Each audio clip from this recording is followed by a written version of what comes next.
بسم اللہ الرحمن الرحیم۔ السلام علیکم۔ ہیلو پاکستان۔ آج پاکستان کی کرنسی افغانستان سے نیچے گر چکی ہے۔ پاکستان میں جو ہیلتھ کیئر ہے بنگلہ دیش اور نیپال سے پیچھے چلی گئی ہے۔ پاکستان میں تعلیم یوگینڈا اور ایتھوپیا کے برابر آ گئی ہے۔ یہ کس کی وجہ سے ہوا؟ یہ کون تھا؟ یہ قصہ شروع ہوتا ہے جب پاکستان لوٹ رہا تھا، اس وقت کا سال ہے 1981 اور پنجاب کی وزارت خزانہ اس کو سونپی گئی۔ 4 سال سے بھی کم عرصے میں اس شخص کو سال 1985 میں پنجاب کا وزیر اعلیٰ لوٹوں کی فیکٹری نے بنا دیا۔ 3 سال سے بھی کم عرصے میں پھر اس کو دوسری بار پنجاب کا وزیر اعلیٰ بنایا گیا، اور تینوں بار یہ یاد رکھیے گا 1981، 1985 اور 1988 تک خزانے کی کنجی اس نے اپنی جیب میں رکھی۔ پھر 2 سال بعد 1990 آتا ہے، اور اس دوران 1988 اور 90 کے دوران 1.5 سال کے لیے بینظیر بھٹو کی گورنمنٹ آتی ہے۔ یہ شخص 1990 میں ملک کا وزیر اعظم بنا دیا جاتا ہے۔ پھر 1997 آتا ہے، اس شخص کو دوبارہ پاکستان کے اوپر مسلط کر کے اس کو وزیر اعظم بنا دیا جاتا ہے۔ پھر 2008 آ جاتا ہے، کہاں 81 اور کہاں 2008، اگلی صدی میں ہم چلے گئے، لیکن اس کے اقتدار کا سورج غروب نہیں ہوتا۔ 2008 میں اس کا بھائی وزیر اعلیٰ بنا، ریموو ہوا، پھر وزیر اعلیٰ بنا، اور 2008 سے لے کر 2013 تک اس کا بھائی وہ پاکستان کے سب سے بڑے صوبے جس کی آبادی 12.5 کروڑ ہے اس کا وزیر اعلیٰ رہتا ہے۔ سال آتا ہے 2013 میں یہ شخص پاکستان کا 5 سال کے لیے وزیر اعظم بنا دیا جاتا ہے، اور بھائی اس کے ساتھ پنجاب کا وزیر اعلیٰ ہے۔ پنجاب کی خزانے کی چابی اس کی جیب میں، پاکستان کے خزانے کی چابی اس کی جیب میں۔ پھر 2018 تک یہ اس ملک میں لوٹ کا راج مچائے رکھتا ہے، اور پھر 3.5 سال کے لیے عمران خان وزیر اعظم آتا ہے۔ اب لوگوں کو بتایا جا رہا ہے کہ یہ شخص آئے گا تو پاکستان کی تقدیر بدل جائے گی۔ ایک خاص واقعہ ہوا ہے، میں اس کی طرف آپ کی توجہ دلانے سے پہلے آپ کو مریم نواز کی بات، مادام مریم نواز جو پاکستان میں اس وقت سب سے بڑی نجومی کا رول ادا کر رہی تھی، وہ میں آپ کے سامنے رکھتا ہوں۔ ذرا دیکھیے گا نجومی مادام کو کیا کہہ رہی ہیں۔ پھر آدھا تیتر اور آدھا بٹیر اور کبھی اپوزیشن کبھی حکومت، یہ نہیں ہو سکتا۔ کھل کے آپ کو اس کو اون کرنا چاہیے کہ آپ نے باپ کے احکامات مانے ہیں، اس کو تسلیم کیا ہے، اس کو استعمال کیا ہے۔ اور آخری بات یہ کہ جب آپ کو اپنی عوامی قوت پر اعتماد نہیں رہتا، جب آپ یہ سمجھتے ہیں کہ سوائے سلیکٹ ہونے کے اب آپ کے پاس کوئی راستہ نہیں ہے، تو اس کا مطلب ہے کہ آپ اپنی عوامی قوت، ووٹ کی قوت آپ کھو چکے ہیں۔ تو سیدھی ہو گئی ہے، عوام دیکھ رہی ہے۔ آپ اب لاکھ کہیں کہ انڈیپینڈنٹ ہیں، انہوں نے ہمیں ووٹ دیا ہے، یہ ہوا ہے وہ ہوا ہے، ایسا نہیں ہوا۔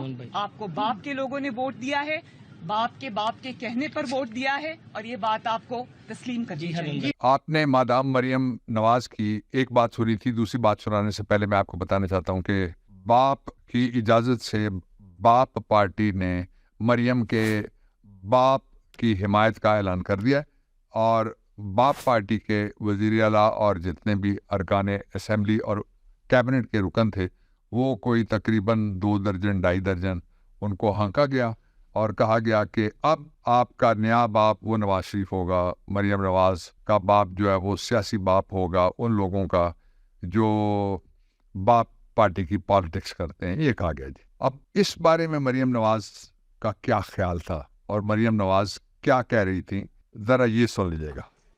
راتوں رات باپ یا ماں کے نام سے ایک پارٹی بنتی ہے اور وہ ایک بچے کو جنم دیتی ہے، اور اگلے دن وہی بچہ وزیر اعلیٰ کی کرسی پہ بٹھا دیا جاتا ہے۔ شیم شیم شیم۔ پاکستان کے اقتدار کے ساتھ یہ کھلواڑ ابھی جاری ہے۔ پاکستان میں ووٹ کے ساتھ کھلواڑ کیا گیا بار بار اس سارے عرصے کے اندر، اور پاکستان کے 75 سالوں کے سفر میں سے 72.5 سال، اس میں سے نصف صدی کا قصہ ہے ان کا اقتدار۔ اتنا لمبا اقتدار پنجاب کے اندر اس سے پہلے مغل اعظم نے دیکھا، اور اس سے پہلے اورنگزیب عالمگیر نے یعنی نواز شریف سے پہلے دیکھا، اور اس کے بعد جو پنجاب کے وزیر خزانہ سے لے کر ابھی تک جو اقتدار ہے، اتنا لمبا اقتدار گھوڑے کی پیٹھ پہ بیٹھ کے ایک شخص نے دیکھا تھا اور وہ مہاراجہ رنجیت سنگھ تھا. اب کس طرح سے یہ لوگ ایک دوسرے کے خلاف باتیں کرتے ہیں لیکن اندر سے یہ کیا ہیں یہ ذرا دیکھ لیجئے گا, چہرے پہچانیے گا کہ ان کو ملانے والا کون ہے, اور ان کو جو شخص جس کو پنجاب کے صوبے کے اندر اور پاکستان کے اندر جن لوگوں کو کہا گیا کہ وہ فیئر اور فری اور transparent election in accordance with law کرائیں گے, وہ کیا کر رہے ہیں, ان کی خدمت اور ان کی نوکری اور ان کی چاکری کس طرح سے کر رہے ہیں تاکہ سٹیٹس کو کوئی نہ ٹوٹے. نہیں یہ ملک صاحب مجھے ساتھ جائیں گے.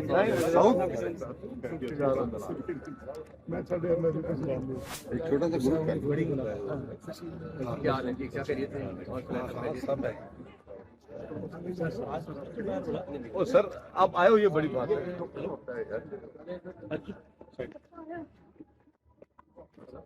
25 کروڑ لوگوں کے ملک میں جو اس وقت بڑی قید میں ہے, ایک آزاد شخص ایک کال کوٹری میں بیٹھا ہوا ہے اسلام آباد سے کچھ کلومیٹر کے فاصلے, اور وہ ایک آزاد شخص جیل کی سلاخوں سے پیچھے کال کوٹری میں بیٹھ کے 25 کروڑ لوگوں کی آزادی کے لیے اس بڑی جیل سے ان کو نجات دلانے کے لیے وہ شخص جو ہے وہ جدوجہد کر رہا ہے, وہ ڈٹا ہوا ہے, وہ لڑائی کر رہا ہے. ہوا کیا ہے میں آپ کو بتاتا ہوں. اصلی وجہ جس کی وجہ سے عمران خان کو ہٹایا گیا, وہ وجہ جاننے کے لیے سب سے پہلے پاکستان کے ایک بہت مقبول نام ہے, ان کا نام اوریا مقبول جان ہے, انہوں نے ایک ٹویٹ کیا ہے, اس ٹویٹ کو ذرا دیکھ لیجئے. اور اس کے ساتھ میں آپ کو ایک اور خاتون کی ویڈیو سنانا چاہتا ہوں جو پورے عالم اسلام کے سینے میں خنجر بھونک کے وہ صہیونی مظاہرے سے خطاب کر رہی ہے. اور ساتھ ہی اس کے بارے میں اوریا مقبول جان کا یہ کہنا ہے کہ واشنگٹن میں آج جو یعنی گزشتہ شب جو اسرائیل کے حق میں مظاہرہ ہوا, آپ کو سمجھ نہیں آئی, حق میں فیور میں مظاہرہ ہوا جس میں فلسطینیوں کو ختم کرنے تک جنگ جاری رکھنے پر تقریریں ہوئیں, اس میں ایک پاکستانی نژاد خاتون نے بھی تقریر کی. یہ اس پاکستانی وفد کی سربراہ تھی جو شہباز شریف حکومت کے دوران, ابھی جب رجیم چینج آئی اور سائفر سے حکومت بنائی گئی 2022 میں اسرائیل کے دورے پہ گیا تھا, اور ایک 100% سرکاری اینکر بھی اوریا مقبول جان کہتے ہیں کہ اس میں وفد میں شامل تھا, اور یا شاید واشنگٹن میں اسرائیل کے حق میں ہونے والا جو مظاہرہ ہے اس میں شامل تھا. I am Anila Ali. I stand before you as a Muslim American Pakistani, friend of the Jewish people.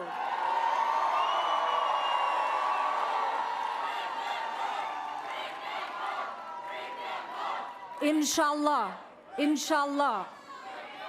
I'm here to affirm to my Abrahamic brothers and sisters that you are not alone. Yes, we are all feeling the hurt, the pain, the fear, but we also stand united in hope that a better future for all of us is possible. Now, my brothers and sisters and young people, in the Jewish culture, faith, we call it tikwa, and in Muslim faith, we call it taqwa. You see how close we are? The war to destroy the Jews and the Jewish homeland must end once and for all. یہ دیکھتے ہیں جو ہی آپ, تو آپ کے ذہن میں ایک بات ضرور آنی چاہیے فوراً.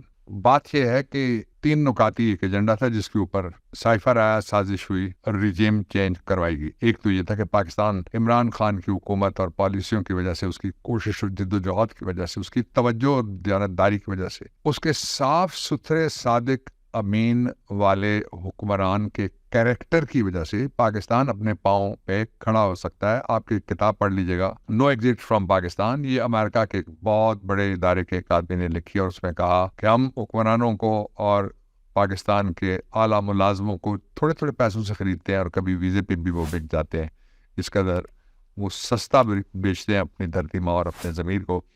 تو یہ وجہ نمبر 1 یہ تھی کہ پاکستان اپنے پاؤں پہ عزت کے ساتھ, خود مختاری کے ساتھ نہ کھڑا ہو سکے. دوسری وجہ اس کی یہ تھی کہ اسرائیل کے ساتھ اگر نہیں تو کوئی بیٹھی ہوئی گورنمنٹ یا اس سے پچھلی گورنمنٹ وضاحت کرے اس بات کی, جو اس وقت میں حالات نہیں, واقعات آپ کے سامنے اور ویڈیوز آپ کے سامنے, آڈیوز اور ثبوت آپ کے سامنے رکھ رہا ہوں دوسری وجہ اسرائیل کو تسلیم کرنا تھا، اور سب سے بڑی جو تیسری وجہ ہے وہ یہ تھی کہ ان لوگوں کو، جو پاکستان کے لوگ ہیں، ان کو کس طریقے سے حقیقی آزادی سے محروم کیا جا سکتا ہے، وہ پلان کرنا تھا۔ اس کے لیے ایک اشارہ کافی ہے آپ کے لیے، ذرا اس ٹویٹ پہ نظر ڈالیے گا، میں اہمیت نہیں دینا چاہتا نام لے کے۔ آپ جانتے ہیں پاکستان کے اندر ٹوکریاں، ٹوکرے اور لفافے اور لفافی، یہ جو ٹوکریاں، ٹوکرے اور لفافے اور لفافیاں ہیں، ان کی وجہ سے صحافت کا معیار، گھریلو میں کیا کہوں، پتہ نہیں کون سے ملازم ہوتے ہیں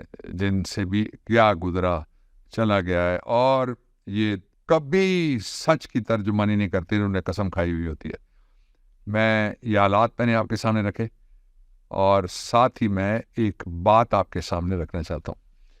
دنیا کے اندر جتنی بھی دھمکیاں، جو زور، جتنی زبردستی، جو دباؤ اور جتنے حربے تھے، وہ سارے کے سارے عمران خان کے خلاف استعمال ہو گئے۔ اب کہا جا رہا ہے کہ جو باقی رہ گئے آپ کے خاندان کے لوگ، باقی کون ہے جو پالیٹکس میں ہے؟ کوئی نہیں ہے، اس کے باوجود ان کو بھی تنگ کیا جائے گا۔ آپ یقین رکھیے کہ عمران خان آپ کے لیے کھڑا ہے، بالکل اسی طرح سے جس طرح ویسٹ کھڑا ہے۔ ایک ویڈیو میں آپ کو دکھا چکا ہوں، لیکن ایک حیران کر دینے والی ویڈیو تھی، اس کے اوپر میں آج حیران کر دینے والی جو ویڈیو تھی، اس کے اوپر میں آج اپنی بات ختم کرنا چاہتا ہوں۔ یہ ہے کینیڈا سے۔ کینیڈا کا وزیر اعظم ایک ریسٹورینٹ میں جاتا ہے اور لوگ اس کو کہتے ہیں تمہارے ہاتھ پہ بچوں کا خون ہے، لوگ اس کو کہتے ہیں کہ تم شرم کرو، لوگ اس کو کہتے ہیں ہمارے ساتھ آنکھ ملاؤ، لوگ اس کو کہتے ہیں کہ فلسطین کو آزاد کرو، لوگ اس کو کہتے ہیں کہ تم فلسطین کی جنگ سے نکلو، اور لوگ اس کو یہ کہتے ہیں کہ فلسطین میں سیز فائر کرو۔ یہ بڑی امپورٹنٹ دو چیزیں ہیں جو کوئنسیڈنس دیکھیے گا، حسن اتفاق دیکھیے گا کہ ایک طرف ایک آدمی کھڑا ہے، اور کھڑا کہاں ہے؟